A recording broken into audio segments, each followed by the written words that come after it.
Улсын хурлаар эсэлсэн батлагдсан үндэсний баялагын сангийн хууль ирээдүйн өв сан, за хөгжлийн сан, хуримтлалын сан хамааран, за ирээдүйн өв сангийн хувьд амнаатаас одоо төсвийн докторжуулалтын болон за орон нутгийн хөгжлийн нэгдсэн санд хуваарлаад одоо үлдэх хэсгийн 65% сангийн хөрөнгө оруулалтын орлогоос бүрдэх юм байна. За харин хөгжлийн сангийн хувьд уулуурхайн олборлолт, ашигт малбал боловсруулах салбарын бүх төрийн өмчөд болон за төрийн өмчийн оролцоотой хуулийн этгээдийн 34% хүртэж, за үн эзэмшилт бол ногдох бүх ногдол ашигаас бол бүрднэ гэж бол тооцоолж байгаа. За сангуудыг нэгдсэн удирдлагаар хангах орлого төлрүүлэгч этгээд нь 100% төрийн өмчөд компани байх бөгөөд за хувьцааг засгийн газар эзэмшихээр зохицуулсан байна. Хөрөнгө оруулалтын одоо энэ менежментийн компани амжилттай ажилласан түүх Монгол улсад нэг ширхэгч байхгүй. Байгуулагдсан уу байгуулагдсан зөндөнөөрөө байгуулагдсан. Баахан зардал мөнгө хүрээл тэгэл дуусна. Нэгдүгээр энэ дээр бол энэ чинь бэлтгэж чадахжуулах гэдэг том ажил байдаг. Тэгээд тэрний төвшөнд тэр хөрөнгө оруулалтыг хийх хэмжээний хөрөнгө, зах зээлийн судалгаа ингээд олон зүйлүүд бий болж бүрэлдэж энэ ажилтдаг зүйл.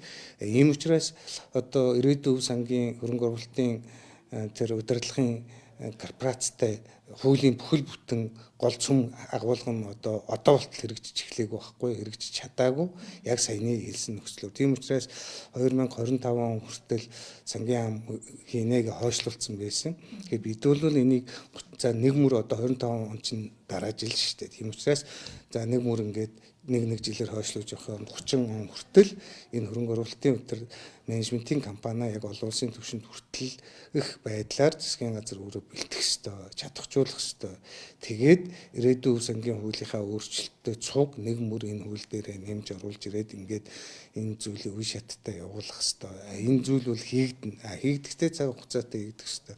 Манайд нэг дутагдал нь бол ингээд төр дээрч тэр их олон зах зээл өндөр хөгжсөн орнуудын бүтцүүдийг шууд хуульчлаж, хууль дүрмийг шууд хуулж авчирч хэрэгжүүлдэг ийм зүйл байгаа. Та бүхэн саяхан л одоо хөгжлийн банкаар баахан шуугдсан.